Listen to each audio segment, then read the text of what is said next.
کہ اگر وہ ہاتھ لگا کر مسجدوں کو اٹھانا پھینکنا اس کو اپنی طاقت کا ذریعہ سمجھتے ہیں تو سمجھ لو تھوڑے دن کی بات. اگر کسی کا نام طاقت ہے کہ عبادت گاہوں کو مسمار کر کے طاقت کے تخت کو بٹھایا جائے تو یاد رکھنا بڑھتے بڑھتے بڑھتے تمہارا نشہ کہیں تمہیں فرعون نہ بنا دے. اور اگر فرعون بن گئے تو انتظار کرو، اللہ تعالیٰ بڑے بڑے فرعونوں کو صرف پانی سے ہلاک کرتا ہے. بہت بڑے بڑے نمرودوں کو اللہ تعالیٰ مچھر سے ہلاک کرتا ہے. وہ ابرہہ بھی تو آیا تھا جو کعبہ ڈھانے کے لیے آیا تھا، ہاتھیوں کا لشکر لے کر آیا تھا. ایسا عظیم امتحان تھا جب وہ 72 لوگوں کا 82 لوگوں کا قافلہ بھوک اور پیاس سے جوجھ رہا ہو، 3 دن سے ان کے اوپر کھانا اور پانی بند ہو، اور ان شہزادوں کے ایمان میں ذرا برابر بھی فرق نہیں آتا. نہ ان کے ایمان میں، نہ حوصلے میں، نہ ہمت میں فرق آتا ہے.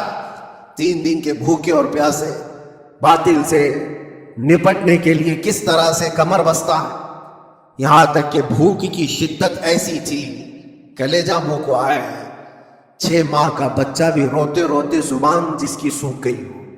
وہ ماں جو بچے کو دودھ پلاتی ہے اس کے سینے سوکھ چکے ہوں، دودھ ختم ہو چکا ہو ماں کے پستانوں میں، کیسی قلت ہوگی.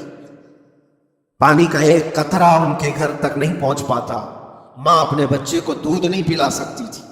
اس سے زیادہ کیا آزمائش تھی یہ بھوک اور پیاس کی آزمائش. پھر جانوں کی آزمائش تو ایسی، اللہ اکبر.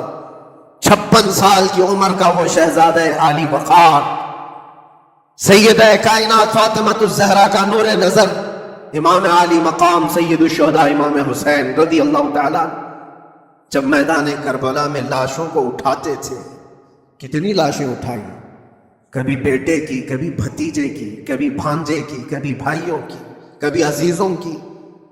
میاں ہم اپنے گھر سے نکلنے والے ایک جنازے کو اٹھاتے ہیں تو 8 دن تک ہمارے اندر سے ہوش نکل جائے.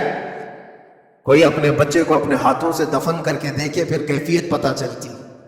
امام حسین نے ایک نہیں اپنے لاڈلوں کی لاشیں اس طرح سمیٹی. ان کے جوان بیٹے علی اکبر کو جب شہید کر کے گھوڑے دوڑائے گئے تھے جسم کے اوپر سے، ٹکڑے الگ ہو چکے تھے، اس کو سمیٹتے ہوئے کون بیٹھا ہے؟ رسول اللہ کا نواسا. اور 6 ماہ کے بچے کو ہاتھ کے اندر ظالموں نے تیر سے ایسا مارا تھا کہ حلقوم پہ چلا گیا. اور 6 ماہ کے علی اصغر کا خون جب امام حسین کے چہرے پر اچھل جاتا ہو، کسی باپ کے ہاتھ میں بیٹا وفات کر جائے اور پھر وہ لے کر کے خیمے میں آئے اور ادھر سے بلکتی ہوئی ماؤں کو اور بہنوں کو بھی دیکھے، ان میں بھی صبر کی تلقین دے. کبھی کبھار میں سوچتا ہوں اللہ یہ کیسے امتحانات سے گزرا تھا فاطمہ کا لال، کیسے امتحانات سے. بھوک اور پیاس کی شدت الگ، یہ جانوں کی شدت، جانوں کے جانے کا غم الگ، عزیزوں کی لاشوں کو اٹھانے کا بوجھ الگ. پھر اس پر 22,000 کا لشکر جرار سامنے، اس کا خوف لوگوں کے اوپر ڈالا جا رہا ہے. عزیزان گرامی وقار، یہ سب چیزیں کیا امام حسین کے قدموں کو ڈگمگا گئے؟ کیا ان کے خاندان والوں کو بکنے پر مجبور کر دی؟ کیا انہوں نے سمجھوتے کر کے اپنا سب کچھ بیچ ڈالا؟ ایک خیمے کا بچہ بھی، خیمے کا ایک بچہ بھی امام حسین کا نکل کر کے آیا ہو تو مجھے تاریخ بتا دو. بلکہ تاریخ تو آج یہ کہتی ہے سرداد نداد دست در دست یزید حقا کے بنا لا الہ است حسین. سر دے دیا مگر ہاتھ یزید کے ہاتھ میں نہیں دیا. حق تو یہ ہے کہ لا الہ کی جڑ کا نام حسین ہے. آج وہ امتحان قیامت تک کی تمہارے ساتھ ہوتا رہے گا، قیامت تک تمہارے ساتھ یہ آزمائش ہوتی رہے گی. کبھی بھوک سے، کبھی ڈر سے، کبھی جانوں کے نقصان سے، لیکن پھر تمہیں دیکھا جائے گا تم بکتے کتنے ہو، نکلتے کتنے ہو، ہواؤں کے پجاری کتنے ہیں، خواہشات نفس کو ماننے والے کتنے ہیں، اپنے کمفرٹ زون میں جینے کے لیے ایمان کا سودا کرنے والے لوگ کتنے ہیں. یہ آزمائش ہوتی رہے گی میرے عزیزوں. ایمان اس کا نام نہیں ہے کہ تم گھر میں آرام سے بیٹھے رہو گے اور کوئی امتحان نہیں ہوگا.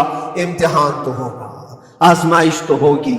آج جو بھی حالات ہیں اس پر میں یہی کہوں گا، ایک بات ہو سکتا ہے کروڑوں مسلمانوں کے دلوں میں آج یہ نروس پن آئے.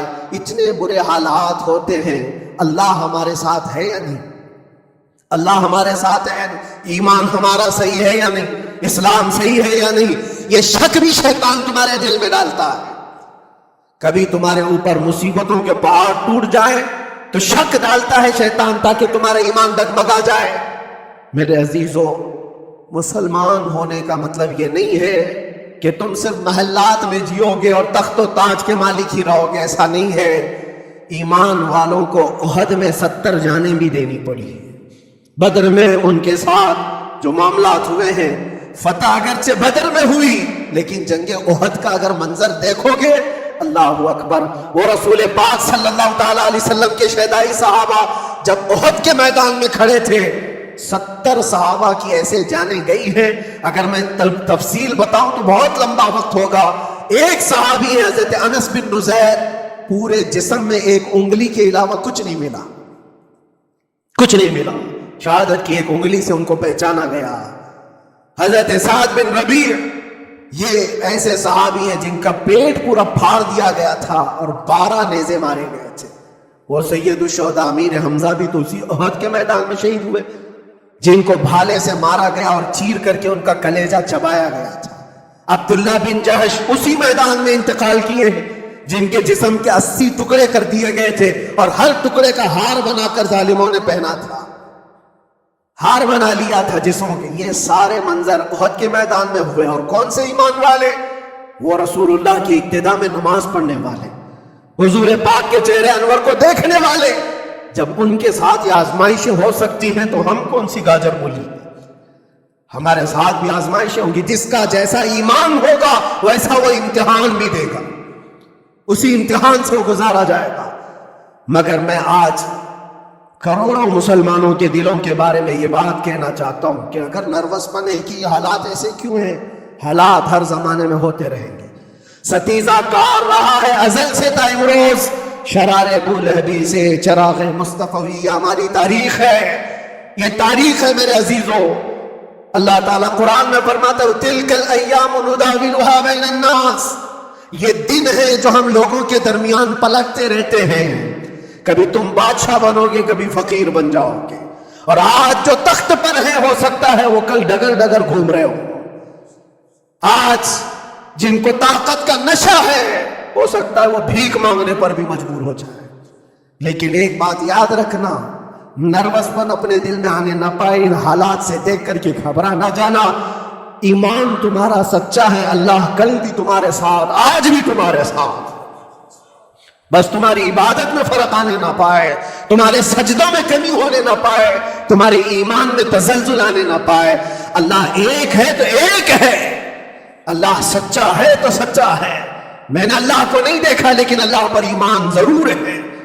یہ یقین اور یہ عقیدہ تمہارا مضبوط رہے. ہاں ہمیں معلوم ہے، کچھ لوگ ہم سے پوچھتے بھی، اللہ تبارک و تعالیٰ پوری کائنات کا مالک جس نے ہر چیز پیدا کیا اور اس کی عبادت کرنے والے لوگ آپ، لیکن پھر اسی اللہ رب العزت کی یہ مسجدیں کیوں ڈھائی گئی؟ کیوں مسجدوں کو ختم کیا جا رہا ہے؟ اللہ کے ذکر کو روکنے کے لیے طاقتیں پوری مسجدوں کو ڈھانے کی کیوں بات کرتی؟ پھر اللہ کچھ کیوں نہیں فرماتا؟ میرے عزیزوں، یہ کائنات ہے جس کو اللہ نے اسباب پر بنا کر بھیجا ہے اور تمہیں عمل کے لیے بھیجا گیا ہے. تمہارا عمل دیکھنا ہے، تم کتنے پابند ہو، تم کتنے اپنی حفاظت کرتے ہو، تمہارے ایمان کی، تمہاری عبادتوں کی، تمہاری مسجدوں کی.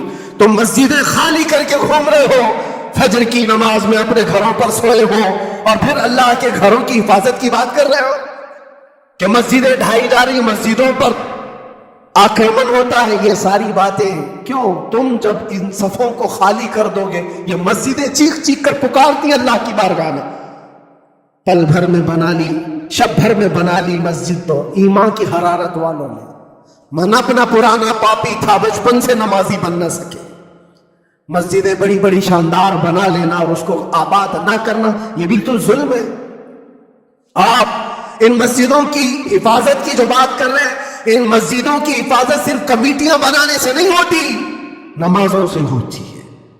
اس کے اندر تلاوت قرآن سے ہوتی ہے، عزیزان گرامی، اور پھر یہ بات ان ظالموں کے لیے